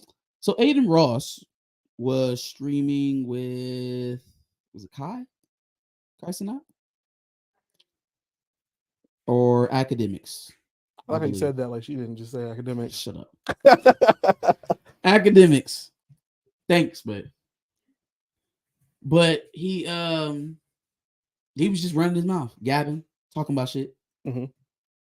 He's like, yeah, you know, and then, you know, Big Tate's coming through and he's gonna shoot me. He called me from Romania and said, yeah, you know, I'm just about to shoot all this content because I'm about to run. It's gonna be like a last ditch. It's gonna be my last chance to do this. So I'm just gonna shoot a whole bunch of stuff and get it over with. Why are you so fed? Fam, but listen to what he's saying. He said, just shoot a bunch of content because it's going to be their last chance because I'm about to be on the run. That's my point. Why are you so fed about what he's... I mean, granted, I'm not trying to give bail to Andrew Tate, but like, why is Aiden Ross out here just serving up that information? Yeah, no. Oh, he's a certified snitch. And it is going to get even worse. Okay. He is a certified Chatty Cathy. That's crazy. None of you niggas should have ever had him around you in the first place. Facts. Right? Like I don't get what y'all had going on, fucking on with this individual in the first place. At that point, why is Andrew Tate telling Aiden Ross, "Hey, I'm about to be on the run"? Because he wanted to shoot content with him. He probably needs to. I'm not telling you why I'm about to. Well, anyway, I don't think he thought he was going to get on his stream and say all of this shit either. Sure. So he says that. Then the Romanian police get wind of it and they capture him because they believe he's a risk to flee. And now he's back in jail. Oh my God. Gotta love it. Damn. Aiden Ross is getting a second L in this loop because in that same stream, this man just can't help himself from letting it out to the world that he smacked Sexy Red. Oh, or lied about it, depending on how you look at it. Because I know a lot of weenies lie on their weenie, but I also don't know why he would just come out and say that about her if it wasn't true. Facts. Because the only thing that would protect him is the truth of it actually happening. Yes. So first of all, don't care. Second of all, she is nasty. Third of all, can y'all stop talking to him now? Now that he done outed somebody's box and got somebody arrested in 1 week, can we just let him die? And he not literally, just his career. And he got scanned by 21 Savage and Playboy Cardi in the same week not too long ago. Damn, let's just stop fucking with dude. I never liked him. Let him fuck with the Paul boys and he has a very punchable face. I didn't like him because I felt like when he first came onto the scene, his whole thing was gay baiting. Like the whole shtick was gay baiting. I'm gonna just do semi-gay stuff to have people thinking that I may be gay, and then the homophobes will hate watch me, and then I may get some actual LGBTQ viewership off of that, but I'm never going to actually acknowledge it. And then when he got away from that shit and started fucking with rappers and stuff like that, he left all that gay shit behind him. He's just a part of that. Shout out to all the gays. No disrespect. That's crazy. He's just a part of that whole streaming side of things where it's like him, Kai to a certain point, Neon, Sneeko. I don't see them leaning on sus stuff. No, they just like whatever it leans on being sus to bring, or at least that's what he built the platform on. I don't know if he does it now, but most of them lean on OnlyFans girls talking shit about them, but then having them all on their platform, just kind of like Fresh and Fit to a certain extent. Well, stupid stuff like that. Interesting. Well, I can't stand it all. Sexy, I don't know what you got going on or what made you do that, but girl, she came out and said that like he paid for it. You lying? She said something to that effect. Shut the fuck up. She said you something lying. to that effect. Hold on, what the plot thickens.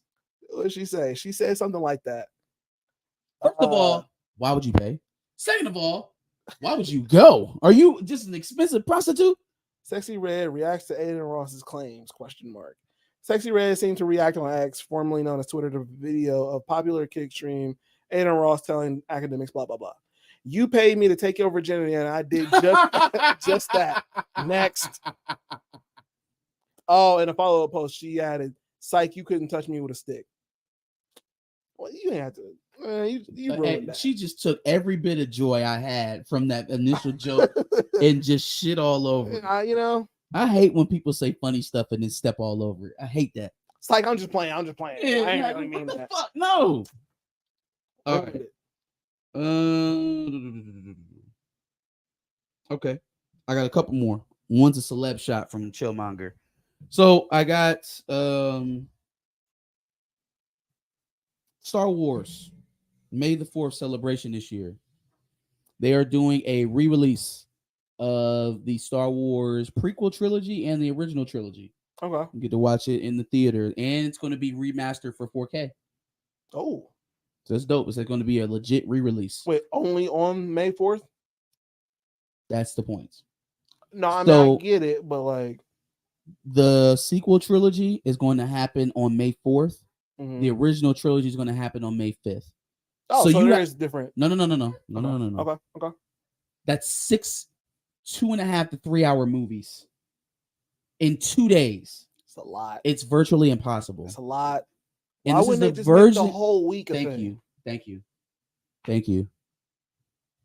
Like so if you don't do nothing but show one of each movie each day, or you just do Monday, Tuesday, Wednesday, the original trilogy, Thursday, Friday, Saturday, the prequel.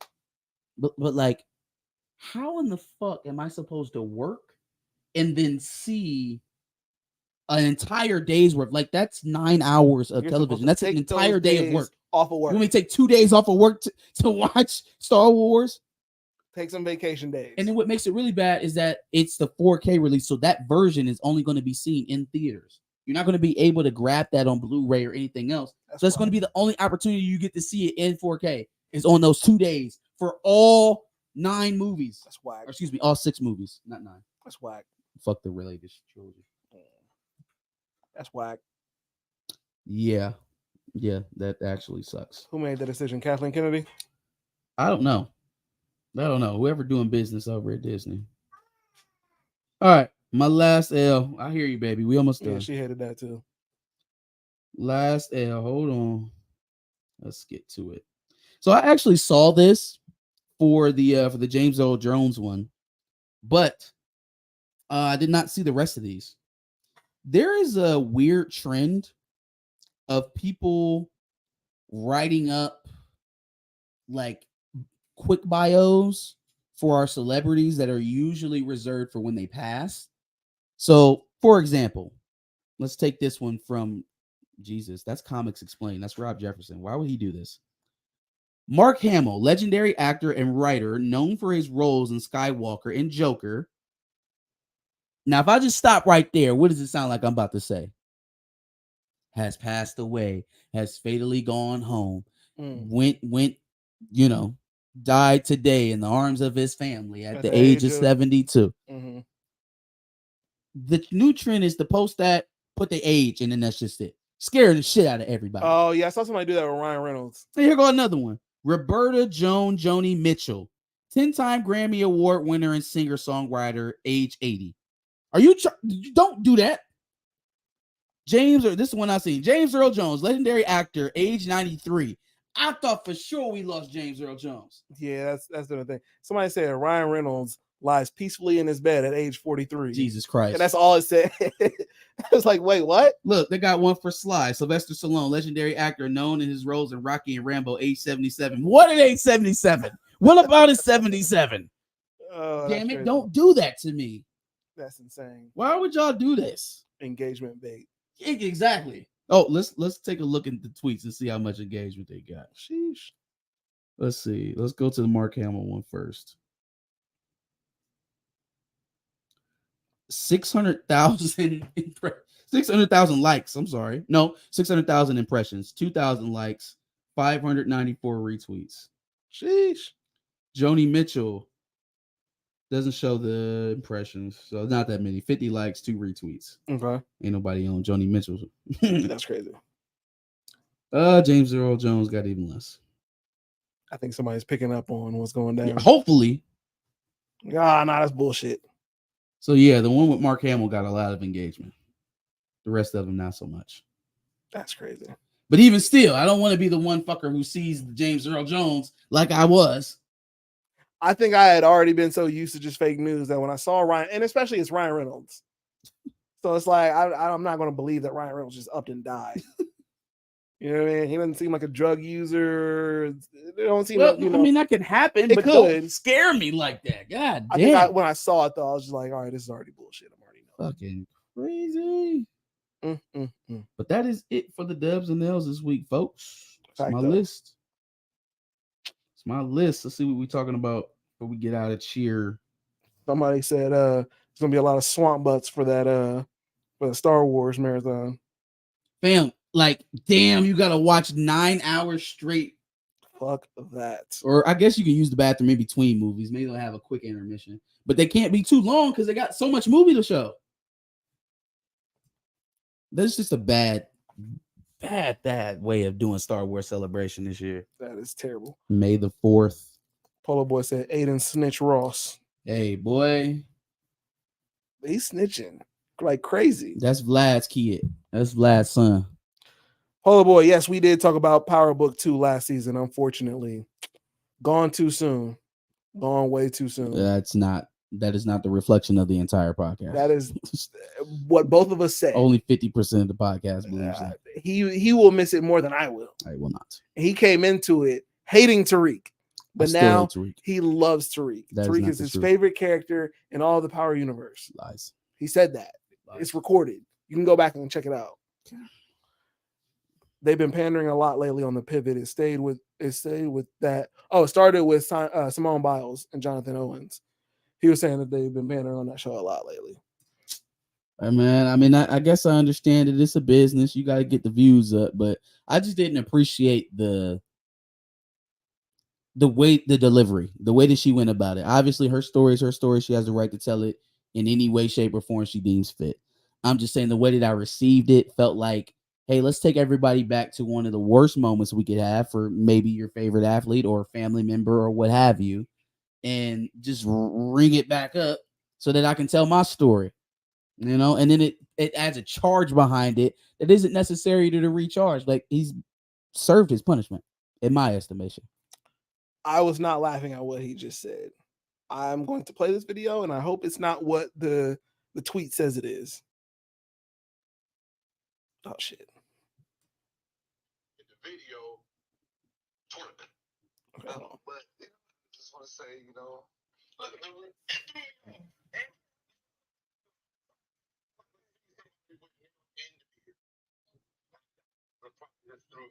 that threw me off, and then when I hit the video, tournament.